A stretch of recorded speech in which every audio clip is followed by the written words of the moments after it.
हाय दोस्तों, परियों की कहानी हम सभी को बहुत पसंद होती है। बचपन से परियों की कहानी से हमारा एक अलग ही लगाव होता है।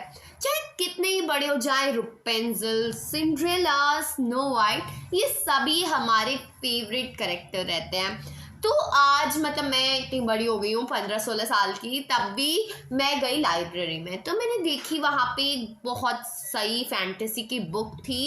वो ऑथर ने उस बुक में ऐसे लिखा था, मैंने पूरी बुक पढ़ी, तो उसमें वो एक नॉवल थी।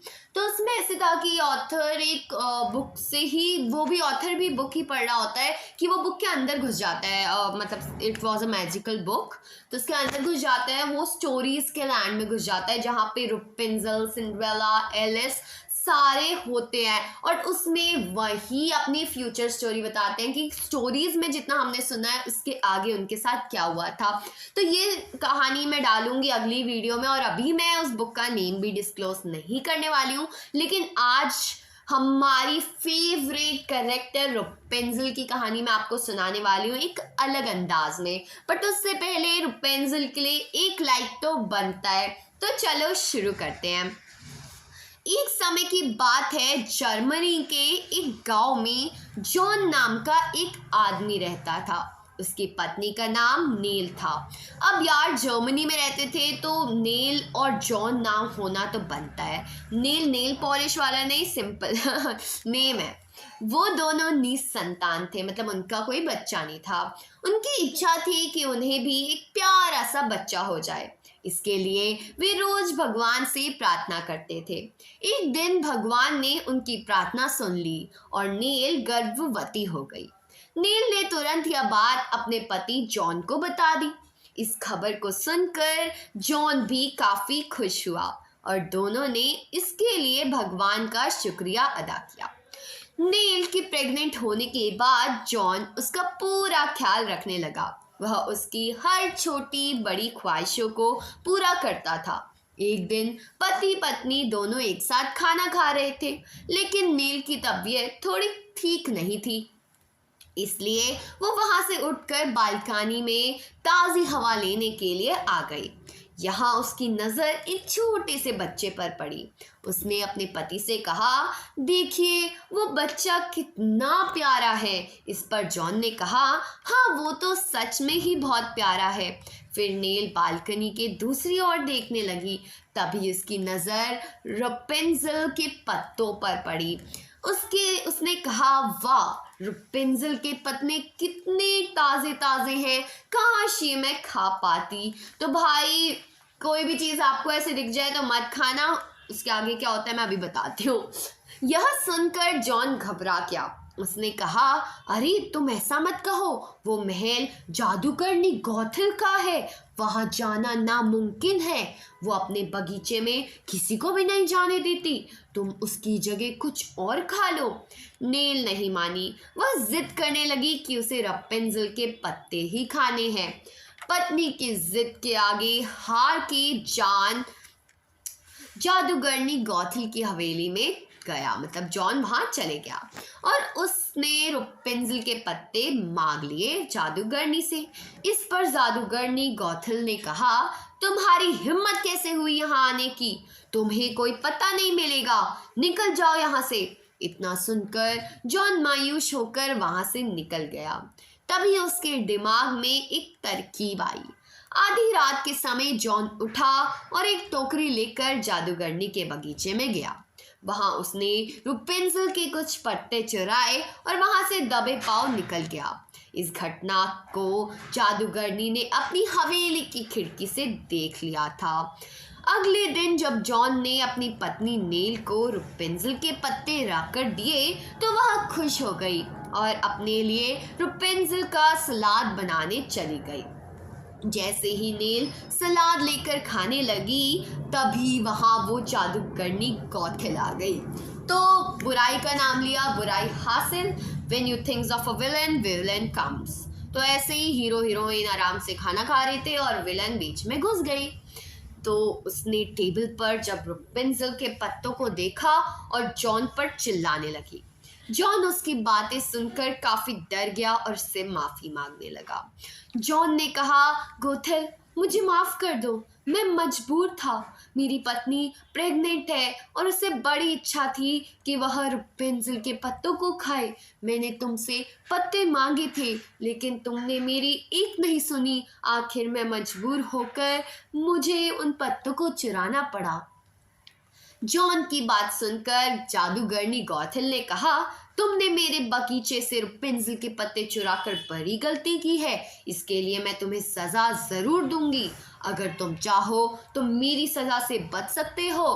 बस इसके लिए तुम्हें अपना बच्चा जन्म के बाद मुझे देना होगा। इतना कहकर गॉथल वहां से चली जाती है। जादूगरनी गॉथल की बात सुनकर जॉन और नील दोनों काफी डर जाते हैं और वो बच्चे के जन्म के बाद उस शहर को छोड़ने का फैसला करते हैं। कुछ दिन बाद नील एक प्यारी सी बच्ची को जन्म देती है। बच्ची के जन्म लेते ही नील और जॉन वहां से भागने लगते हैं। तभी रास्ते में उन्हें वो जादूगरनी मिली और वो अपने जादू से बच्चे को लेकर गायब हो गई। इधर नील और जॉन अपने बच्चे की याद में रोने लगे। उधर वो जादूगरनी उस बच्ची का काफी प्यार से लालन पोषण करने लगी। उसने बच्ची का नाम ही रुपेंजल रख दिया। रुपेंजल जैसे जैसे बड़ी हुई, उसके बाल उससे दुगने लंबे होते चले गए। एक दिन जादूगरनी गॉथल रुपेंजल के बाल सवार रही थी, तभी उसके गुरु वहां आ जाते हैं। वो गॉथल से कहते हैं, सुनो गॉथल, अब समय आ गया है कि तुम रुपेंजल को लेकर मेरी मीनार चलो। अब उस मीनार की देखभाल तुम्हें ही करनी है। इतना कहकर गॉथल के गुरु रुपेंजल और गॉथल को वहां से लेकर सीधे मीनार पहुंचे। मीनार पहुंचकर गुरु ने गॉथल और रुपेंजल को एक कमरे में कैद कर दिया और कहा, गॉथल, अब मैं थोड़ा आराम करना चाहता हूँ, इसलिए ये मीनार तुम्हारे हवाले कर रहा हूँ। इसकी देखभाल अच्छी तरीके से करना। अगर इसे कुछ हुआ तो मैं तुम्हें इसके लिए कठोर दंड दूंगा। इस पर गॉथल ने कहा, गुरुजी आप निश्चित रहिए, मैं इस महल की देखरेख अच्छी तरीके से करूंगी। इसके बाद गॉथल के गुरु वहां से चले गए, मतलब टटका दिया। अब यार इतनी बड़ी मीनार थी, देखभाल करने में प्रॉब्लम तो आती, इसलिए कहा तू कर ले, मैं तो जा रहा हूँ। गुरु के वहां से जाते ही गॉथल ने रुपेंजल से कहा, मैं कुछ सामान लाने के लिए बाजार जा रही हूँ, तब तक तुम इस महल की देखभाल करना। गॉथल की ये बातें सुन के रुपेंजल सोच में पड़ जाती है कि वह इस मीनार में भला नीचे कैसे उतरेगी। यहाँ तो कोई सीढ़ी भी नहीं है।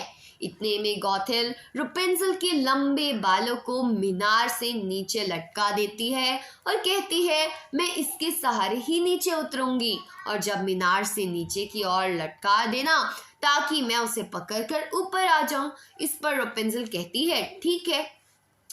अब जल्दी से गॉथल रुपेंजल के बालों के सहारे नीचे उतरकर बाजार जाती है। गॉथल के जाने के बाद मीनार में अकेली बैठी रुपेंजल अपना मन बहलाने के लिए गाना गाने लगती है। इसी दौरान एक राजकुमार उस जगह सैर करने के लिए आता है। तभी उसे रुपेंजल के मधुर गीत सुनाई देते हैं।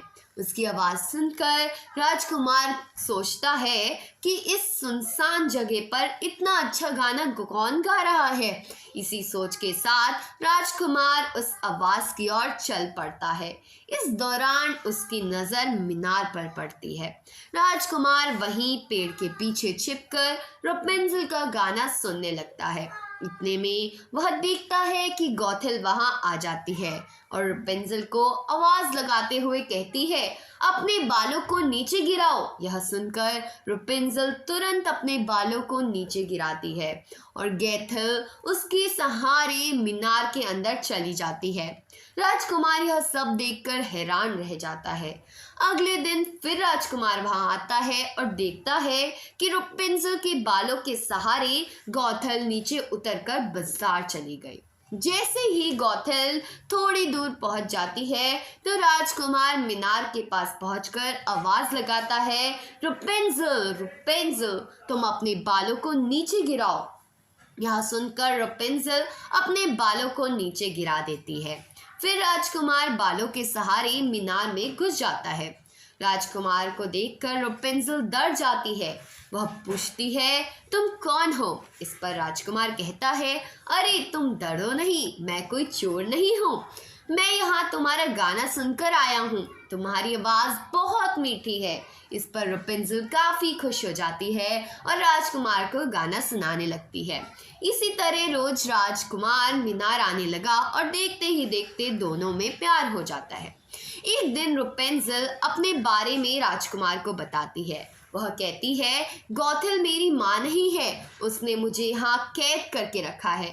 वो मुझे कहीं भी नहीं जाने देती। यह सुनकर राजकुमार रपुंज़ल से वादा करता है कि वह उसे उसके असली माँ बाप से ज़रूर मिलवाएगा। इतना कहकर राजकुमार मीनार से निकल जाता है। तब तक गौथल वहां आ जाती है और राजकुमार को वहां से जाते देख लेती है। वह तुरंत आवाज लगाती है, रपुंज़ल रपुंज़ल, तुम अपने बालों को नीचे गिराओ। रपुंज़ल अपने बालों को नीचे गिराती है और वह ऊपर मीनार में चली आती है। मीनार में घुसते ही गौथल सीधे रपुंज़ल पर गुस्सा करते हुए कहती है, मैंने तो सोचा कि मैं तुम्हें बाहर की दुनिया से दूर रखने में सफल हो जाऊंगी, लेकिन ऐसा नहीं हुआ। गुस्से में गौथल कैंची लेकर रपुंज़ल के बाल काट देती है, फिर उसे एक सुनसान से रेगिस्तान में ले जाकर छोड़ देती है।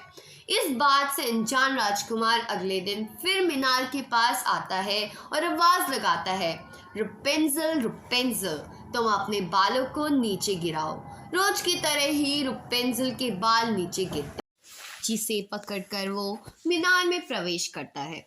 लेकिन इस बार वो हैरान रह जाता है। दरअसल मीनार में रपुंज़ल नहीं, गौथल थी। वह उसे देखकर पूछता है, रपुंज़ल कहाँ है? गौथल कहती है, तुम जिस रपुंज़ल की तलाश में यहाँ आए हो वो अब यहाँ नहीं रहती। इतना कहकर गौथल राजकुमार को मीनार से नीचे फेंक देती है। इस घटना के बाद राजकुमार बुरी तरह से हालत घायल हो जाता है, लेकिन फिर भी उसने हार नहीं मानी। वह अपने सैनिकों के साथ रपुंज़ल की तलाश में निकल गया। कुछ देर तक यूं ही भटकने के बाद राजकुमार उस रेगिस्तान के पास पहुंचा। तभी उसे रपुंज़ल का गाना सुनाई दिया, जिसे वह अक्सर गाती थी। वह खुश होकर गाने की ओर बढ़ने लगा। कुछ देर बाद उसे रपुंज़ल मिली। वह काफ़ी खुश हुआ और उसे अपने साथ लेकर मीनार की ओर गया। मीनार पहुंचकर राजकुमार ने अपने सैनिकों को उसे तोड़ने का आदेश दिया। गौथल ने सैनिकों को रोकने की बहुत कोशिशें की, लेकिन वह सफल नहीं हो पाई।